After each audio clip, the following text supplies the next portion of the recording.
WCLN 1170 Radio and Cable Channel 16 are pleased to present We Should Know, hosted by JW Simmons, an upbeat, informative look at people, places, and issues facing our community. This education-based analysis of issues will remain positive and informative as we consider closely what we should know. JW Simmons, I'm your host. It's always a pleasure to see you each and every week. Always a pleasure to see you in the community. We bring you some more information and education today that affects everything about you. And it's called your skin. And the person we're talking to is Dr. Alexandria Glass, a.k.a. Alex. Yes. A.k.a. a Clinton native, Sampson County native. Yes. Graduated, I got to get this in to start with, Alex. Graduated from Hopton High School. Now a doctor of dermatology.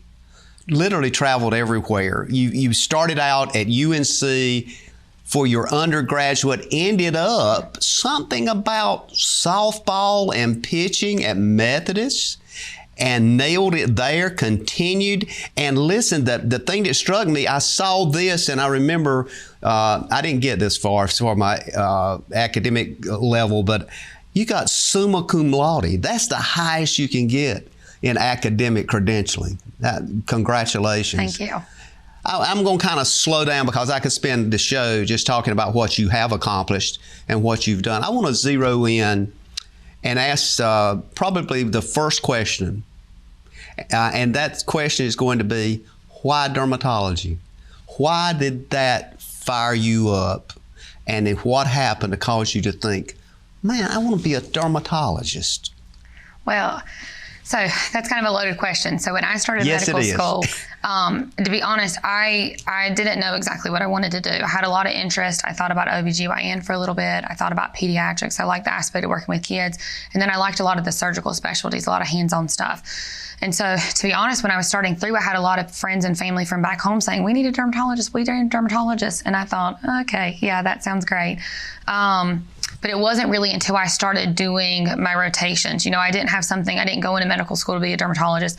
I started doing rotations, and all of the little things I liked about medicine kind of just honed in on dermatology. Mm-hmm. I liked the fact that I could kind of make it what I wanted to. I liked that I could see children every single day. I liked that I could see adults. Mm-hmm. I liked that I could follow people like you would in primary care and kind of see them on an annual basis and build a relationship with them, rather, you know, where you don't do that much as with a surgeon. Mm-hmm. I liked that I could be hands-on. I like cutting out skin cancers. I like the procedure aspect of it. And then I also like the cosmetics. So that was a little bit more procedure driven, you know, hands-on, not as serious as necessarily as dealing with skin cancer. So just all in all, it was just a nice mix of things. I learned a lot about pathology of the skin in residency. So it's kind of all encompassing. So for me, it gave me an option I wanted to be really good at something and not know that just fit my personality better, to be really good at one thing versus kind of good at a lot of things. So it gave me the option to do that, but I thought there was so much flexibility with it. I wouldn't get bored with it throughout my life, because at the end of the day, a job becomes a job, but it does. It keeps you on your toes, and I get to see all different kinds of patients. So I kind of just fell into it. I shadowed a lot of people, and the main person I shadowed was Dr. John Jennings out of Goldsboro Skin Center. Mm-hmm. I spent a week with him when I was a med student, and I fell in love. Mm-hmm. He was very hands-on, and he's one of the main reasons I went into dermatology. Yeah, and during this process of education and doing your job training and all this kind of thing, there was a point you met a guy by the name of Stewart, and he also has got a background in the medical area. Yes. So when I went to VCOM for medical school, so it's up on Virginia Tech's campus, my husband was in my class, and interestingly enough, we did not talk at all first year. So, you know, I knew of him. Our class was 180 though, so it's a big class. And so I knew of him, and then I had two mutual friends that started hanging out, one of his and one of mine, and we started to go to some of the football games together, hanging out around town at, you know, the dinners and bars, and yeah, I started talking with him, and at first it was like, well, this is just a friend. And then I found out, well, he went to UNC for undergrad, and so we had a lot of similar interests. He was from North Carolina, and I don't know, it just grew over time. We started hitting it off, and here we are now. So. And now is interesting because there's some people called Charlotte, Luke, And then there's this golden thing that's called Ellie. Tell us what's going on here. Yeah, so we got Ellie when I was in Georgia for my residency. My husband purchased Ellie, or put down a deposit at least, for a dog. I had always wanted a golden retriever, but we waited. I didn't get her till 9 months later when he was planning on moving down with me. So she's now 5 years old. She was our first baby. And then she's kind of been kicked to the curb a little bit since we had our other 2 kids. Solid part of the family. She's still a part of the family, but she doesn't get her walks and stuff like she used to because we're running after, just in survival mode, taking care of the 2 kids. So Charlotte and Luke, and the newest one is? So Luke or Charlotte? Luke. Luke is the newest. Yep. So you've got that perfect kind of family set up. Yeah. And right here in Clinton. Yep, we looked up. Yeah, we've got the girl, Charlotte, she's 2.5. And then Luke just turned 1. So we've got a girl and a boy, and then the golden. And yeah. So you actually brought another doctor into the area when you came back. So we ended up not only with a dermatologist, we ended up with a medical practitioner also. Yes, yeah. So he's an ER doctor. He works out at the FAAD in Keensville. But yeah, he originally from Charlotte, and I've convinced him hard enough to move with me to Clinton. But yeah, he's working in the emergency room out that way.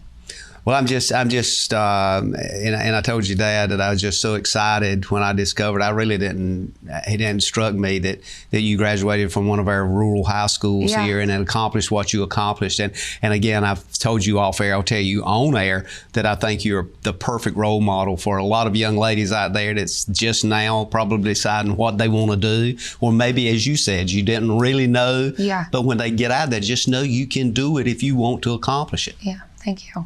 Absolutely. So let's talk about it a bit then. Let's talk about dermatology. I want to kind of get into this whole process because the skin sometimes, when you get older, not that I would know, but when you get older, you can kind of start seeing how important that skin is. It literally sets the tone for everything when you really think about it. What do we need to know, and what are some of the things that you see from folks in this area? And I'm suspecting part of it's going to be on historical sun exposure that's problematic. What are some of the problematic things you see, and what have you had to address since you've been in this job in Clinton? I think the most important things that I see are just people that are coming in with just chronic sun exposure over the years. They've never been to a dermatologist before. They've never had their skin checked before. So we really urge people to wear their sunscreen. We normally recommend like an SPF of 30 every single day. And a lot of people just want to put it on when they go out to the beach or they're going to the lake for the day, but you really are getting that sun exposure, maybe not even to get burnt, but for my women, it's important from like an anti-aging perspective. That's what they care about. Absolutely. That SPF of 30 every day. Even when you're just going in the car driving to the grocery store, we see more skin cancers on the left side purely just from that driving exposure. But mainly I'm seeing a lot, especially in my men that have more agricultural jobs. Some of my farmers in the community, they're just out every single day. They're throwing a ball cap on, but they're not wearing the sunscreen. They're not reapplying like they should.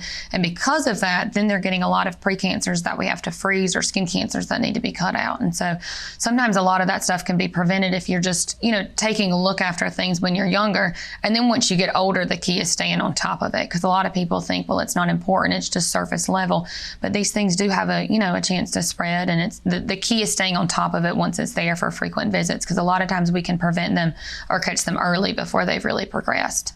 So there's a lot of folks listening to the show. It's like you've got young children out there. What should they do with going to the beach, or just, as you just pointed out, just going out daily? Should those children be covered with sunscreen at least? Usually I don't do at least my own kiddos every single day, because I know that is super time consuming. I put some on my face every single day.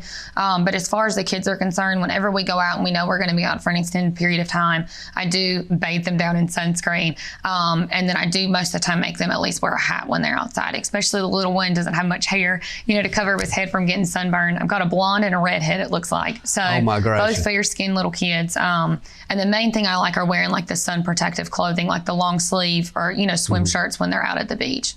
Do we forget that? And do we forget how important the skin is to our body? Is it safe to say that the skin is another organ in our body? I mean, it's a part of what holds us together, literally. Yeah, it's the largest organ on the body. And so a lot of people just forget about that over time. Again, they're worried about which is true. You should be worried about your blood pressure and your heart and the diabetes, but a lot of people forget about the skin cancer, how that one mole on their back from chronic sun exposure that you didn't let me look at your visit could turn into be melanoma. And melanoma is a very deadly, can be a deadly cancer. But the goal is if we catch it early, we can get rid of it. I want to talk about some of those specific diseases and things that not only you're trained in and some of the things that you're trained in surgically to deal with, but the idea of prevention, I want to kind of stay on track just for a moment. That is critical not only to us as folks sitting here talking about it, but when I look back at my life experience, which a huge part of it was a child growing up in an agricultural community, we never thought about sunscreen. I don't know that anybody ever educated anybody about it. So I'm thinking there's a lot of folks 50 plus years of age or even 60 plus that may be having problematic issues that occurred 30, 40, 50 years ago. Is that how it works? So a lot of times it's cumulative sun damage that just progresses throughout the year. So I've got a lot of patients, and once they have one skin cancer, they're more prone to have more of them. And they'll tell me every day, well, I don't go out anymore. I wear my long sleeve shirts. The problem is even if they weren't able to go out in the sun another day in their life, they still have that cumulative sun damage. So this new stuff can still come up. Now, the better you are now, of course, the better you will be, but that stuff is still brewing underneath the skin. And so it's still best to kind of keep an eye on it, because a lot of my patients are from the baby oil and iodine days of laying out and trying to get that nice glow for the summer. And I still have patients now, even in this day and age. I have multiple that are still in the tanning beds every single day. And so there's just such an increased risk of getting skin cancer and melanoma. And a lot of folks did exactly what you just said. I'm so glad you said that, because I was thinking that's what they did. So we just put some baby oil because we're going to get that, quote, bronze tan. And then if you're like me, or you were talking about the fair skinned people, you end up staying out there. And then when you walk in the bathroom and look at yourself, you look like a beet because your skin and complexion just won't do it. I want to kind of continue this part of the discussion. We're going to take a quick break and we'll come back. And there's so many details here. We're not going to be able to get into everything, but I want to make sure we cover what people need to know about skin care and about what it can be and how catastrophic it can be. Ladies and gentlemen, we'll be back in just a moment with Dr. Alexandria Glass.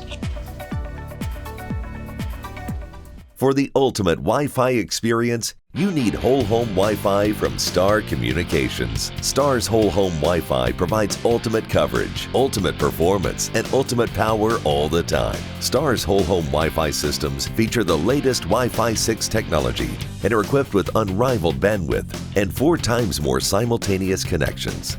So you can connect tons of devices throughout your home with no lag and no downtime. Plus, with 24/7 support and remote troubleshooting, you can rest assured that Star is always there to help you should any issues arise.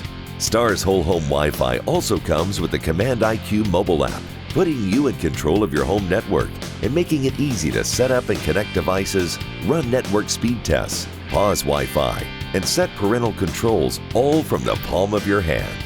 It's the ultimate Wi-Fi experience. Contact Star today to get started.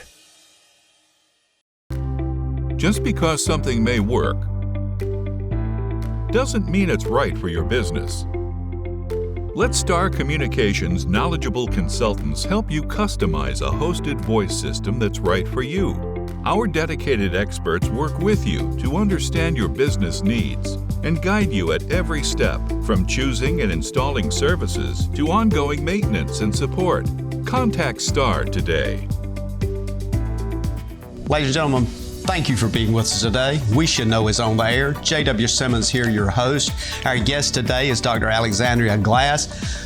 Alex, as most folks know you around here, I just told you I kind of like saying that name. It's got a certain sophistication to it. But you've got such a huge history in this area. I got fascinated with the fact that you ended up at Methodist with softball. You were a pitcher. You pitched softball in girls softball, correct? I mean, and was pretty darn good at it. Yeah, I'd like to think that. Yeah. Do you ever play softball now? No, not anymore. There's no really tons of fast pitch. I mean, for adults, a lot of slow pitch leagues. And then to be honest, I just don't have the time. So I would love to get back into it in the future. You know, maybe when I get caught up, I feel like in life, and offer pitching lessons or something, or hopefully my daughter will play and I can help coach. Maybe we'll see. Well, fingers crossed. But absolutely. Well, it's certainly you're setting the models. I want to remind folks that I'm talking to you, and what we talked about in the first segment, a lot of stuff we won't be able to cover everything today because of the time. A lot of folks look at this show and say, well, you got 50 minutes. Well, 50 minutes goes fast, especially when you got content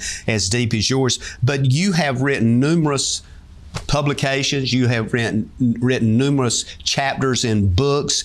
You didn't just step into this world as something and say, I'm going to do a little bit about, dermatology. You've drilled very deep in understanding skin and the importance of it and how to treat problems. What do you say to folks that say, well, I seem to be doing pretty good and I don't have anything showing on my skin, and I'm not going to worry about it that much. How important is it for folks to just come see you once a year and just let you kind of take a look at them? Very important, especially if they've had a lot of sun exposure. So a lot of people I hear all the time, especially my men, because I usually offer to look at every single patient's back when they come in. That's an area you can't see. And I have a lot of patients that say, no, don't worry, I looked at it, I can see it, or my wife checked it, there's nothing back there. And so I think it's super important to come in and have a trained professional at least to look at it. I mean, some of these things, a lot of people think that they're going to know if they have a skin cancer, but you really don't. We did training a lot of times. I did 4 years post med school, just training to be dermatologist. And there's things sometimes here and there that we're taking a look at, and we're doing biopsies to ensure and see what's going on. So it's a lot of these things aren't even certain to the naked eye. And so it's super important to just have someone just check. It doesn't hurt anybody just to have a look and take a check and look at your skin head to toe, because you can't see every nook and cranny on your body and have it looked at. So we normally recommend every adult to come in once a year for a full body skin check their moles, make sure nothing's been changing, make sure they don't have any signs of sun damage or any creams that we need to help treat that as a preventative source. And then if we see stuff going on, then sometimes we have patients come in even more frequently every 6 months, because the goal is to prevent things and try to stay ahead of it before it turns into anything dangerous. Now you've located, and you're in a brand new building, a super nice looking building on Johnson Street, directly across from the YMCA. It's located just past Clinton Drugs. So if you turn right there, there's the office. If they need to, do they need to call in and say, I need to make an appointment? Can they stop by and make an appointment? How is the best way to do this? I want to kind of program that in as we're going along. Yeah, either way. So, sometimes the easiest way is just to call us. But I have patients that come in all the time. They'll just stop in. You can go up to our front desk. Since it's located in the middle of town, a lot of people pass by that area on a daily basis. So people are more than welcome to, stop in and talk with the front desk and make an appointment. You can definitely call. We're open 8 to 5 Monday through Thursday, and then 8 to 1 on Fridays. And they can call 910-490-1240. Is that correct? Yep. And you're located at 412 East Johnson Street, right here in Clinton. And again, as I said, directly across from the YMCA. Yes. Pop in and go ahead and do that. You might be listening to the show. Those people are listening right now. Pick up the phone right now and call and make an appointment and come by to see, because we're talking about something that could save somebody's life. Yeah, no, they do make a big difference. And even if you don't want to do either of those two, you can also get on our website and book an appointment online.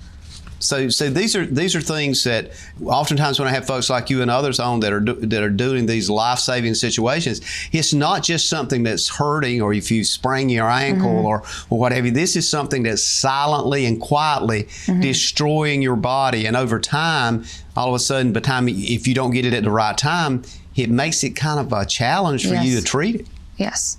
So prevention is just definitely key in coming in, and we take care of all of those things every single day. That the skin cancers once they progress, but if you can catch them before they've turned into anything, that's the goal.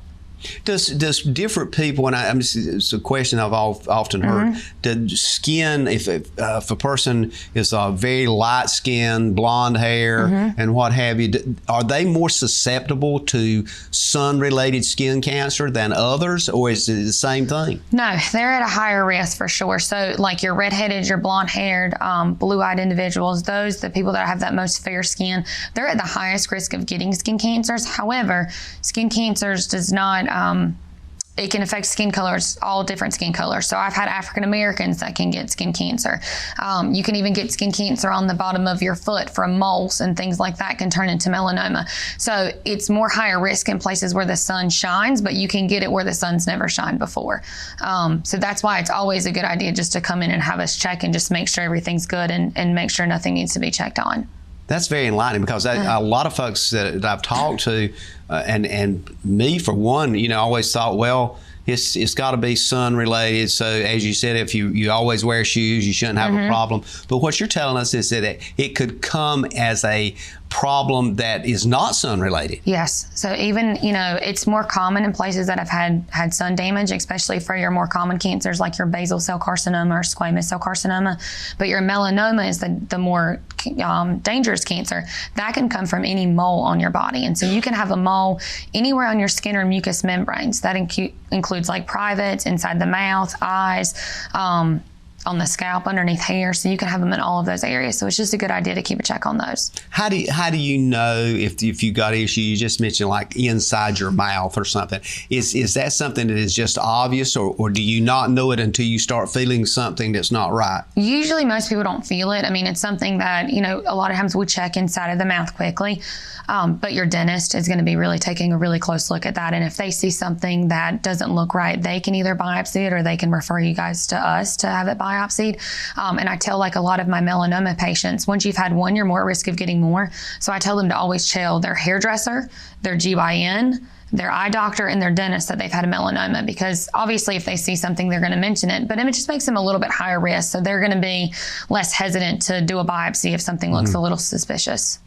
Well, when we think about it, and I want to kind of start segueing because it's going to take some time to get through some of this, but the idea of this medical dermatology, the diagnosis kind of thing, how many different ways do you diagnose it? Obviously, you got the visual kind of thing.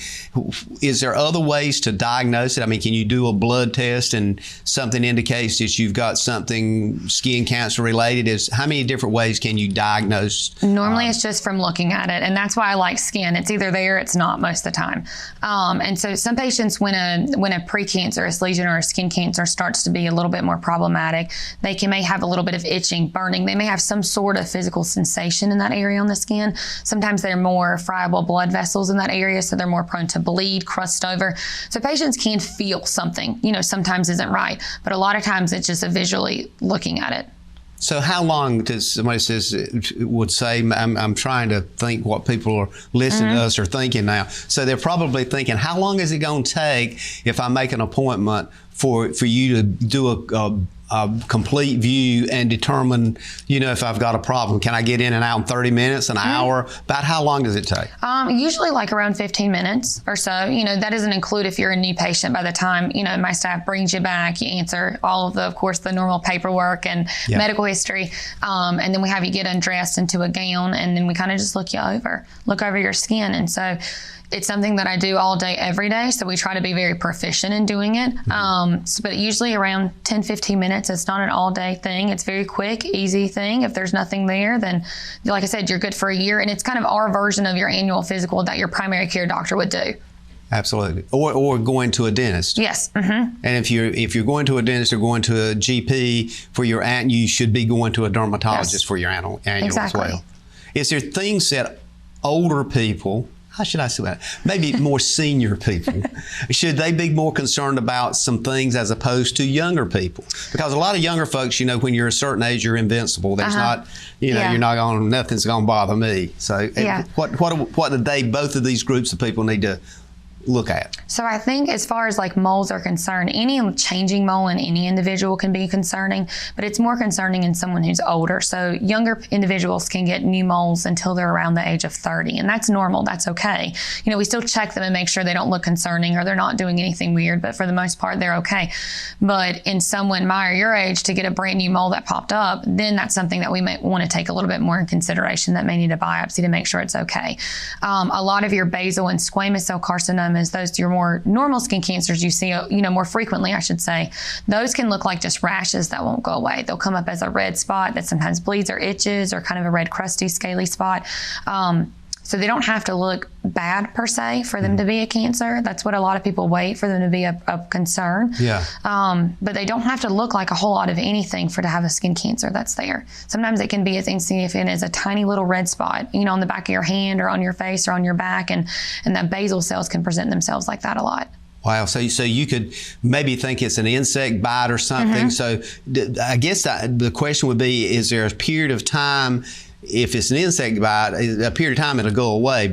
Should you give it a day or two? If it don't go away, then see? Or should you give it a week, or what? I would say definitely in a month or two if something's not gone. Everybody heals at different rates, and so I get that aspect. But if something's not gone, I tell people usually on average about 6 weeks they need to come back or come to the office and make an appointment visit. And the critical part of that is, if you don't, the result could be even more surgery, or could be even more devastating, especially as you get into some of those cancers you alluded to, melanoma and those kinds of things. When we come back from this break, I want to kind of drill a little bit into some of those things that you see that are more devastating than others. And one of them, I think, was melanoma. So we're going to take a quick break. We're going to come back, and my goal is to get you out soon, because you've got patients waiting on you when you get out of this office. So, ladies and gentlemen, I want to thank you for being with us, and encourage you, as I go to break here, to call a friend. This is the kind of show that you definitely want to see, that you definitely want to get involved in, and you need to know this young lady that can help you. And Dr. Glass is waiting for your call to come take a look. Let her see if she can help you. But don't put this off. This is critical and this is important. We'll be back in just a moment. Stay tuned. Providing fewer commutes, more backyard offices, and crystal clear meetings. Providing less, you froze up, and more presence in your presentations. Providing a better internet experience. Providing possible. You're out for an evening on the town. Finally a chance to relax and forget that you left your front door completely unlocked. Fortunately, you just installed a security system from Star Communications. With just your cell phone, you can check on your house, lock it down, light it up, and get back to relaxing. You forgot to put Buster in his crate. Unfortunately, we can't help with that. Security and automation from Star Communications. Call today to find out more. Most aging adults want to stay in their homes as long as possible. And as your loved ones get older, you want to support them, even when you can't be there.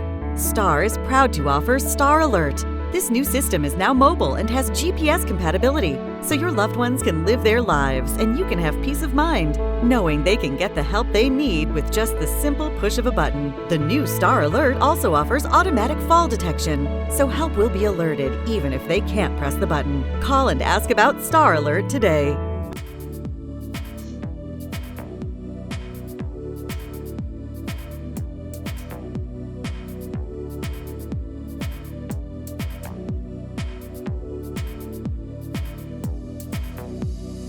Ladies and gentlemen, welcome back. We're talking with Dr. Alexandria Glass here on We Should Know. My name is JW Simmons. I'm your host, and we're talking about skin care. And the horrific part of that is if we don't do it right, Alex, if they don't come to see you or a dermatologist, this could be deadly. Yes. And that part of it is what I want to kind of get into now. Some of these things that you see, and when you look at your patients, how quick does this cancerous stuff move if they've got something that is like melanoma, for example?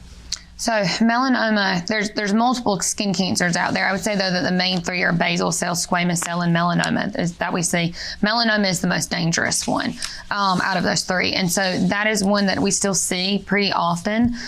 Those are the cancers that come from actually your mole cells rather than your true skin cells. They come more commonly from sun damage, but you can get them. Any mole can change, even if it's never had any sun exposure. And so having a melanoma diagnosis, I tell people, is like having a breast cancer or a lung cancer diagnosis. If it's caught out early and you can take out just that little extra, that area of skin, like in breast cancer, when people have just a lump removed, very similar. You have it gone, it's done, you don't worry about it anymore. Same with us. Normally we have you come back into the office. We don't usually go to the OR unless it's really, really deep, then I have to send you to a surgical oncologist. But most of the time, if it's a thinner melanoma, we have you come in, we cut out margins around it, and we just cut it out, stitch you back together, and we send that tissue back to the pathologist, and they check and make sure we got it all. That's it. But if you were to let these things progress over time, it's tough to say, well, how long is long enough? It's kind of like how all cancers are. We don't know enough about them, but they can technically spread to lymph nodes and things like that. So once they get greater than 0.8 millimeters in the skin, the thickness of them, we base the melanoma's prognosis based off the thickness of the skin. So once it gets to 0.8 millimeters in depth or greater, that's when it's indicated for me to send you to a surgical oncologist, because they have to check lymph nodes and make sure that none of them are draining to the lymph nodes. Then sometimes people can need, chemotherapy type medications too as well. So our goal, again, is if you have one, catch it really early on, and so it's able to be just excised in the office, and you don't have to have all of this extra stuff done. And then once it's removed and gone, it's gone. People are at a higher risk once they've had one to have more of them. So we normally check you every 3 months for the first year. But other than that, most people are good. So it's a whole lot easier to catch it very early, basically, long story short, than it is to see if it progresses and spread to lymph nodes. And it's a whole different story. So when I'm thinking about the checking experience, some folks are looking and probably listen to the show today, and they say, well, I go to my general practitioner once a year, and he looks at me and checks my blood pressure, or she looks at me and checks my blood pressure, and they look at my skin and everything. Why do I need to go to a dermatologist?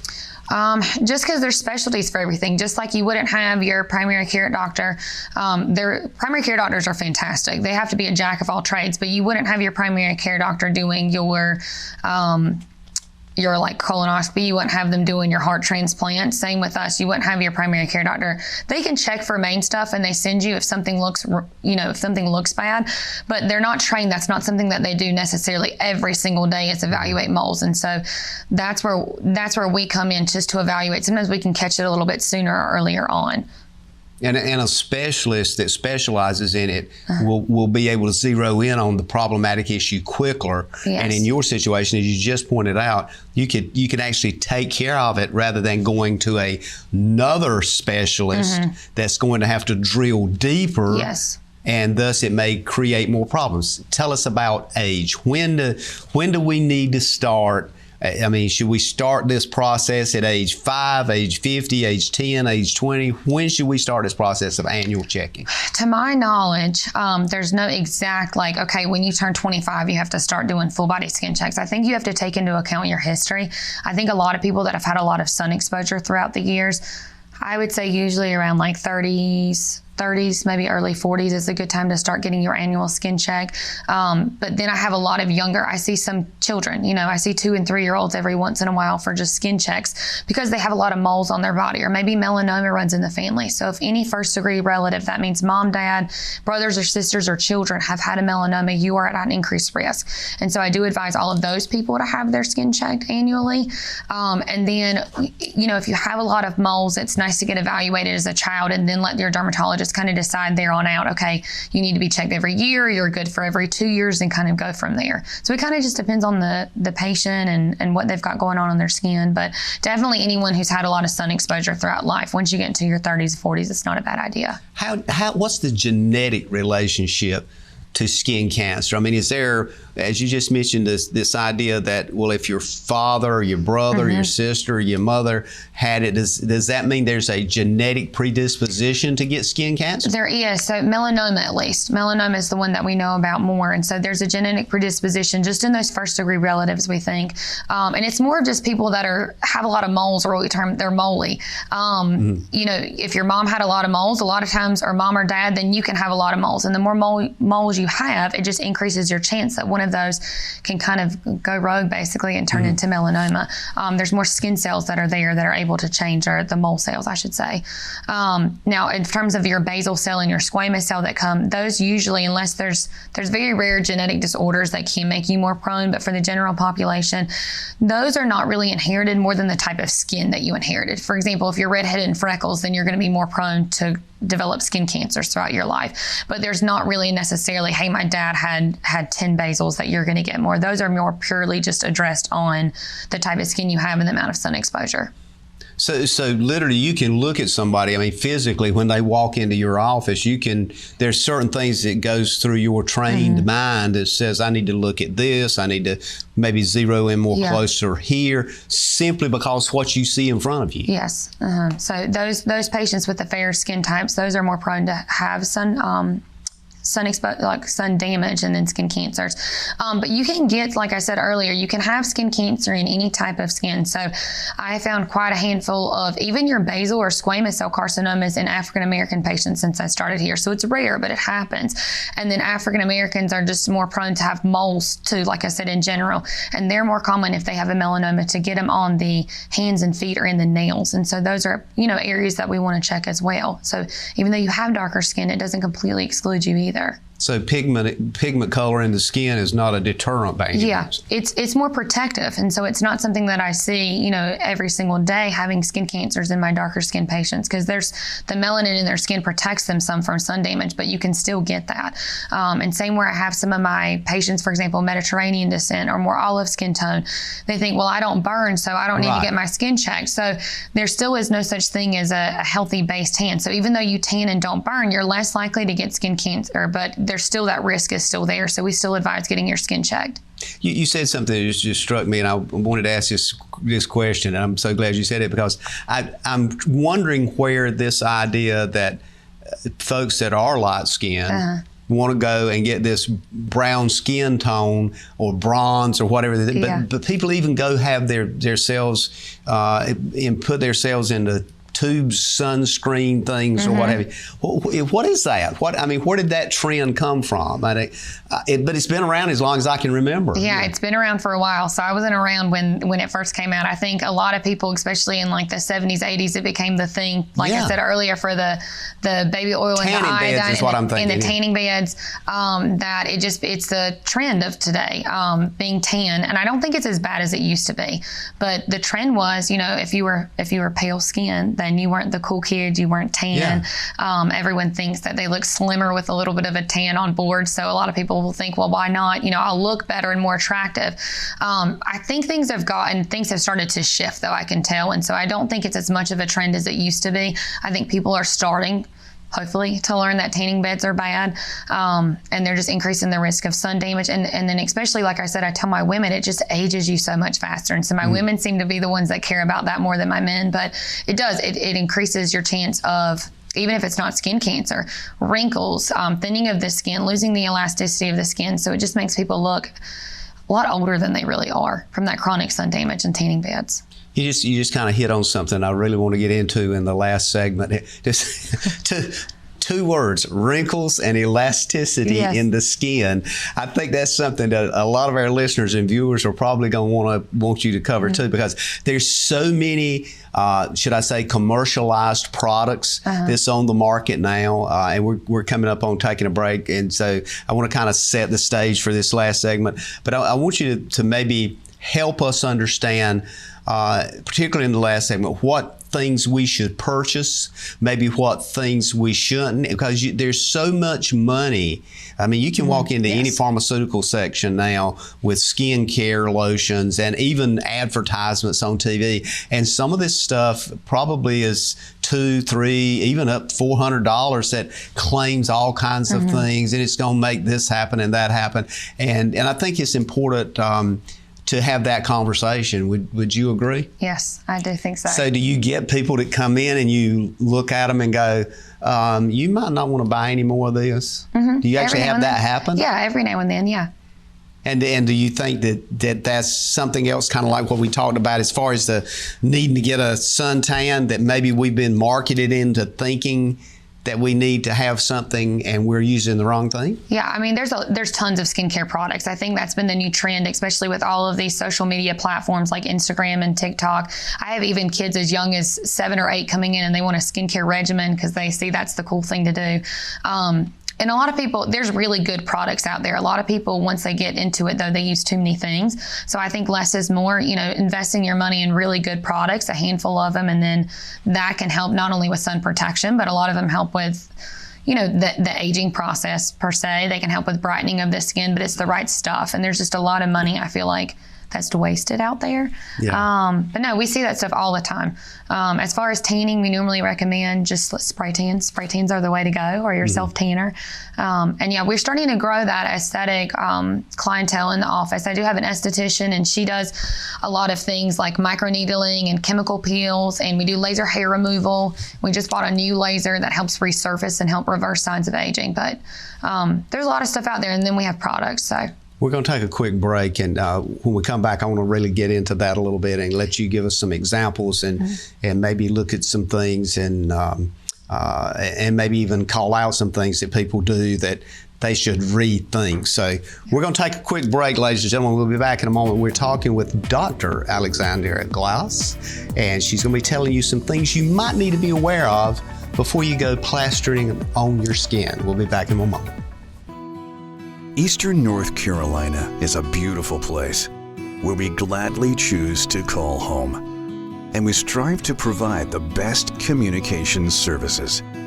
STAR is committed to improving communications to all our service areas because we want to improve the communities where we not only work, but also live. STAR Communications. We are neighbors serving neighbors. If you run a business, you need sales. To get sales, you need customers. To get customers, you need exposure. Let our team of experts craft and produce the perfect video ad to reach your intended audience while making the most of your advertising dollars.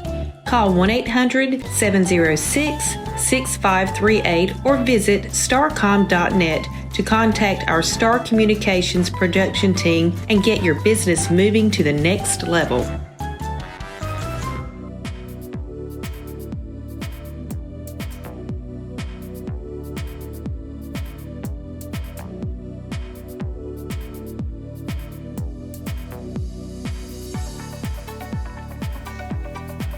Ladies and gentlemen, welcome back. We Should Know is on the air. Well, thank you for being with us today. My name is JW Simmons. I'm your host. And our guest today is all about skin. And if anybody's ever had skin in the game, Dr. Alexandria Glass has skin in the game because she's a dermatologist. She chose, after a explicit, outstanding career academically, to come back here to her home, a graduate of Hopton High School, and she's got an office located right here on Johnson Street, and she's basically educating us on what we need to know about our skin and how soon and quick you need to be looking at our skin, Alex. And I think now is the time that we talk about some of the commercial kind of promotions that are out there, and you've seen them all.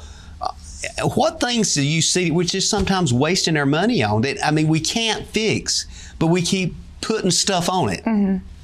As far as some of the big things that I see people waste money on, I would say a lot of the anti-cellulite creams. I don't think there's a cream on the market that's going to help get rid of cellulite or and then the sagging skin. So there's nothing that you're going to put on your skin. There's a lot of physical like procedures that you can have done that sometimes help, but as far as just going to your local drugstore or even ordering online and just finding this magic cream that works. If it worked, everybody would know about it. Absolutely.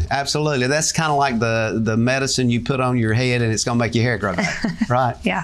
So those are the kinds of things that people are marketing now. We know they're marketing. How do we know, for example, just what is a good, when should we apply cream? Should we apply cream at the night? Should we apply it in the morning? Is there such a cream that's advertised? One of them I remember was advertised and said, it don't block your pores. So you need to use this particular sunblock because it's not blocking the pores of your skin. And why is the pores of our skin not being blocked important?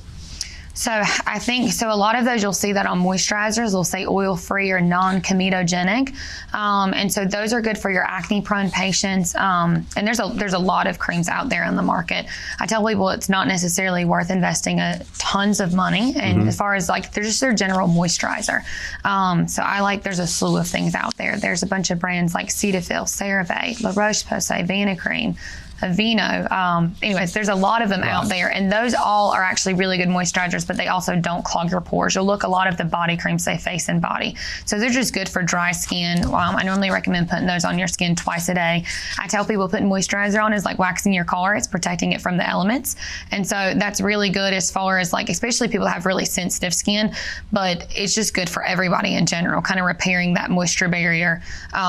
And keeping a lot of issues kind of out. Now, as far as just in general, skincare regimen, I like sunscreen, SPF of 30 or above. The ones that have zinc or titanium are your mineral sunscreen, so they work a little bit better. I tell women every day that's the most important thing that you can do. There's no sense in wasting hundreds of dollars on skincare products and treatments and chemical peels. If you're not wearing sunscreen, you're wasting your money because the sun is our biggest ager. So that definitely can help. And then the two other main things that I like from this is anti-aging perspective, is I like your retinoids. Those are prescription strength things, and retinols. What they do is they kind of increase this turnover of the skin cells. We use them for a lot of things. We use them for acne, but those are also your wrinkle cream. You see retinols in a lot of over-the-counter products. So those are just good over time. They kind of help with scarring. They help with minimizing the appearance of your pores. They help with cell turnover, so acne, minimizing blackheads, wrinkles, discoloration. So they help with a lot of different things. And then the second thing I like are vitamin C serums. You kind of use those in the morning. And those just kind of help. They're antioxidants. They kind of help lighten and brighten the skin. So that's kind of like a third add-on. I feel like all patients can kind of use that to some extent. Depending on the sensitivity of their skin, there's different strengths that you can use. And then after that, then there's a whole lot of products out there on the market, and they're more targeted into what you're really looking for. If it's the elasticity, if it is like brightening. There's a lot of stuff for brightening. So I see a lot of women around here that have the discoloration on their cheeks from sun damage. And so those are more targeting after the fact, but the sunscreen, the retinoid or retinol, and the vitamin C serum are the most three important things. So when we see something with sunscreen, you mentioned three things there: sunscreen, retinol, and vitamin C. The sunscreen part, and you mentioned 30 SPC. Is that like the lowest? And because you see some that says 100%, what is that really saying to us? The higher, the better. As far as the sunscreen, there's just big jumps in the protection of your skin from 15 to 30, less than there is from 30 to 60, for example. So yes, 50 or 100 SPF is better than 30, but I would use a minimum of at least 30 SPF. And so that's your sun protective factor. And so it's basically increasing your threshold that you would need to get sunburn. And so it's helping protect that layer. So there's two types. There's your physical blockers. They'll say mineral sunscreen on the bottom. And if you turn to the back, the active ingredient will say zinc or titanium. Those are physically blocking the sun. And so those are the ones that work the best. They will only recommend reapplying those every 4 hours or so. Your other ones that have a lot of different names on the back, you'll see avobenzone, oxybenzone. Those are your chemical blockers. And so they chemically absorb the sun and make it chemically inert. Those you're supposed to technically reapply every 2 hours, which nobody does. That doesn't even include the sweating and getting in the water. Because nobody's ever told them. Exactly. Yeah. So a lot of people don't know about it. And so that's why the physical blockers we normally recommend. They last longer and they work a little bit better. And most people tolerate them. People with sensitive skin, they work a little bit better with too. So that's usually the way to go with most of those. And there's a bunch of different brands on the market. What do we hear, and this is on packages a lot, is UVA and UVB. What is that about? Those are just different types of UV rays, ultraviolet rays coming from the sun. And so those both cause sun damage. One is more prone to cause more sun burning, and one is more prone to cause more signs of aging. And so you can still get sun damage to your skin even in the middle of winter. So I usually tell my go-to, I always tell patients, even if it's raining, it's the middle of December and you're just going to the grocery store, you still need to make sure you have that sunscreen on, and put it on in a daily moisturizer. You make it part of your routine in the morning. So if somebody's listening now, and just to be clear, if we use sunscreen every day, is it better to get the oil base or the not oil? And is it better to get one that says UVA and UVB? So the UVA, UVB are the best ones that are broad spectrum because they're going to cover both types. Okay. The chemicals in the sunscreen only block one or the other. That's why the physical blockers block both, and so that's why they're good too. But anything that says broad spectrum. But I'll be honest, your zinc one sometimes can be a little bit thicker to apply on the skin. So the best sunscreen is the one that you like and they're actually going to use. Right. So you want people to not only use it every day, but feel comfortable with it. So I've actually seen people that, their face is looks like white makeup on their face because I guess they're paranoid or something. Yeah. But I'm thinking they make it and you're supposed to rub it into your skin. Application is important. Yeah, you're supposed to rub it in. And there's certain brands that you'll find that rub in a little bit easier than others, and it's preference. But yeah, the best one is the one that you like. You want to like the quality, the way it feels on your skin too, because then you're going to be more apt to actually use it and put it on a daily basis. And they even make tinted versions too. So they don't have that white cast or that ghost kind of look to it. They make some that are tinted. So they blend in a little bit better with your skin. So if a person adapts to what we're talking about today and tries these things and they do it over time, it becomes just part of their process of going out during the day. If they do that every day, they're going to increase the likelihood that they're not going to have melatonin or some of these, what was the skin cancer that was so melanoma. Bad? Yeah, that particular skin cancer, they're going to reduce it. But if there's a genetic predisposition, nothing they can do can change it. Not necessarily, because it's a factor of a couple different things. It's a mixture of genetic predisposition with environmental factors on top of it. So those people that have that genetic predisposition still want to be really good about applying their sunscreen and wearing sun protective clothing to hopefully prevent them from having anything turn into melanoma. So now if somebody's also listening and they think, well, I've looked and maybe I'm getting an annual exam and I'm doing all the right things. You do have a segment there that is basically cosmetic that they can go in and what we're talking about today, and they can get individualized not only overview, but as you pointed out, you can tell them all these things and actually show them, what they need to be looking at and prescribe, if necessary, things that maybe they can't get over the counter. Yeah, and we're growing the cosmetic aspect of the office, but I have a PA with me now. Her name's Anne Marie. She's got an extensive dermatology background, but she's big into cosmetics, so she's going to be doing a lot of that with the practice. And then I also have an esthetician. Her name is Brittany, and so she's the one that kind of goes through more of like my product line. And so when it comes to prescribing a retinoid, that's something that we can do, me and the PA, and that's something also we do your Botox and your filler, doing the injectables. But my esthetician is the one who actually can go through more of our skincare products that we carry and other stuff that we don't carry, kind of set you up based on your individualized needs, kind of a regimen just for you. And she even has testers that can go through things with you, just different products that we have. And she's the one that does things to make your overall skin better, with the facials, microneedling, chemical peels, lasers. She's the one that does all of that. The skin care part. Yes, the skin. So I want to. We're coming up to a quick close here in just a few seconds, but I got to get this in. I hear a lot about surgical procedures that stretch and tighten the skin, and there's a lot of folks out there that may be listening to this that's thinking, I would never do that, but people are going and having that done. Is that something as a dermatologist you would even recommend people to do? It depends. It depends on the patient and what they're looking for. I think if you have, a certain amount of anti-aging that you want to achieve, you may not be happy with plain Botox and filler and skincare regimen. And that's maybe when things like facelifts and brow lifts and eyelid surgery come into play. And that's when I don't do those. So that's when we send you off to a plastic surgeon or oculoplastics. But when it comes to just slightly enhancing things, helping with forehead lines is what Botox does.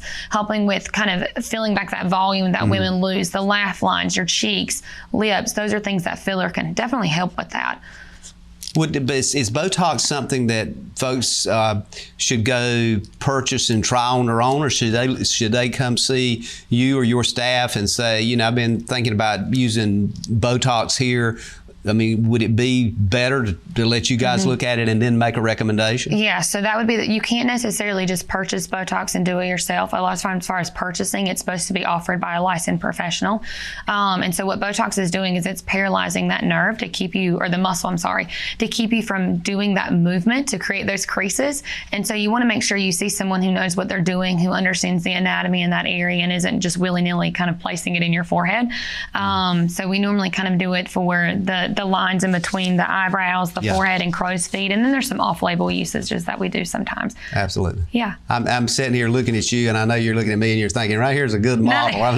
So listen, I got about 10 seconds, and I want to just give you whatever you want to say to close the show, and I want to thank you for being here. Well, thank you. Well, I just want to say that I'm really happy to be back home. I'm so glad I've got a whole village to help me with my kids. I'm glad to be back home around the community where I grew up and be able to provide care. And yeah, I'm interested in meeting everyone. And so just call and schedule an appointment and we'll be happy to see you.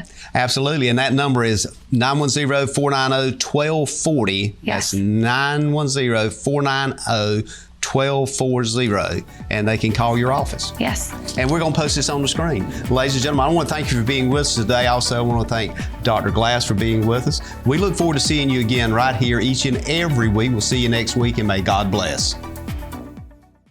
Thank you for tuning in to this week's episode of We Should Know with host JW Simmons. If you have a question, comment, or suggestion regarding this or any episode, please send your emails to weshouldknowedu@gmail.com. And remember to tune in every Tuesday at 2:30 for another informative episode of We Should Know.